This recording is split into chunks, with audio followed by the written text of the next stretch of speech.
Tell me, when was the last time you truly rested? We often believe we're taking a break when we scroll through social media, watch a movie, or play a game, sometimes in the very same chair where we just spent 8 hours working.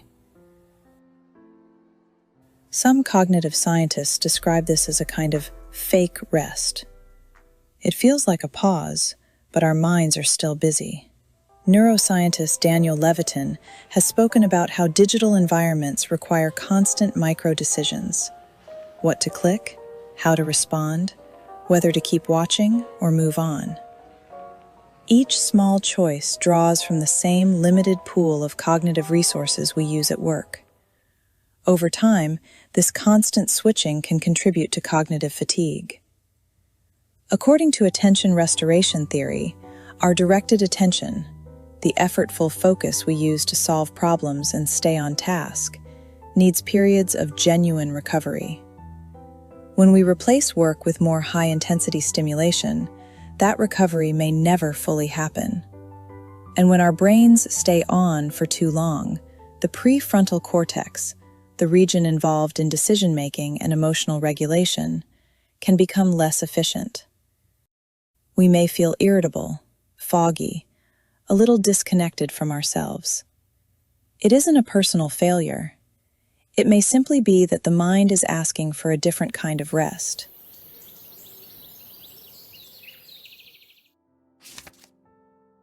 I used to fall into this pattern too.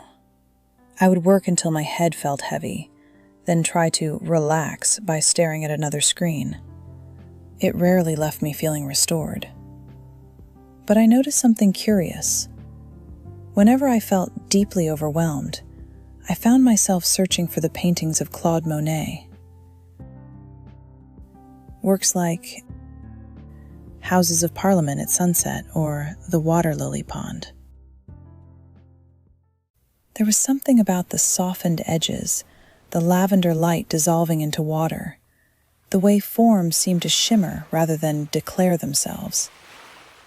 Looking at them felt less like analyzing an image and more like exhaling. At first, I thought it was simply aesthetic preference. But over time, I began to wonder whether something else was happening, something quieter, deeper in the brain. Perhaps these paintings were gently inviting a shift toward what neuroscientists call the default mode network.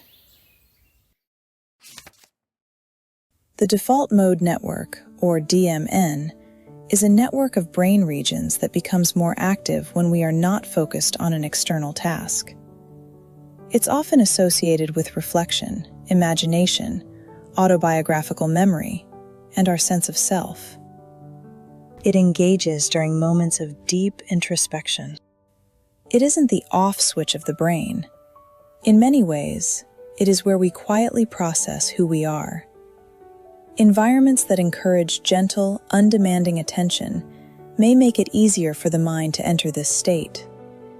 Attention restoration theory describes something called soft fascination, experiences that hold our attention lightly without requiring effort.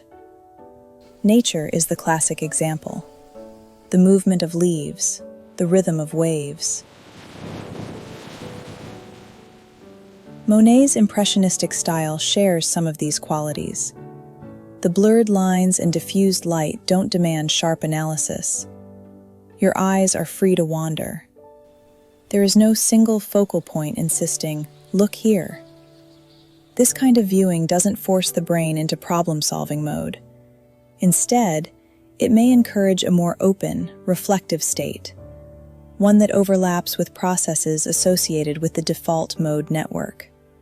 A study from the University of Westminster found that even a short visit to an art gallery was associated with measurable reductions in cortisol, a hormone related to stress. While art is not a cure-all, it can create conditions where the nervous system softens. When you look at these water lilies, you aren't just observing paint on canvas.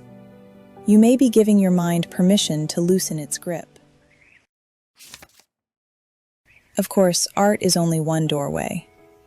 The deeper principle is this: rest is not the absence of activity, but the presence of gentleness. You might find it in a walk without a destination, where your body sets the rhythm, listening to pink noise, rainfall, or a steady hum that doesn't ask anything of you. Resting your gaze on a distant horizon, allowing your thoughts to drift without steering them.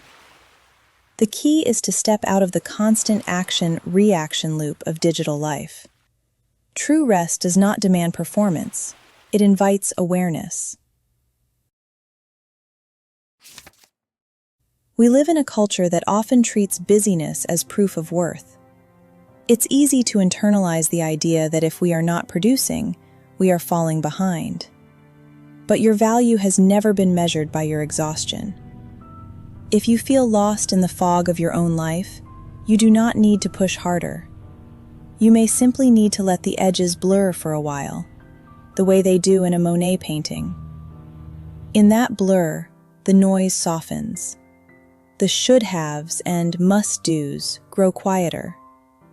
And what remains is something steady. Your breath, your pulse, the quiet continuity of being alive. Take a moment. Let your eyes rest. Let your thoughts drift. You are not being lazy. You are allowing yourself to return. My brain loves art. But more than that, my brain loves the peace that art reminds me I am allowed to have. I hope you find yours today. You deserve moments that ask nothing of you. I'll see you in the next frame. If this moment with Claude Monet brought you a bit of peace, I'd love for us to meet again. Subscribing to this channel is like pulling up a chair in this room whenever you need a break.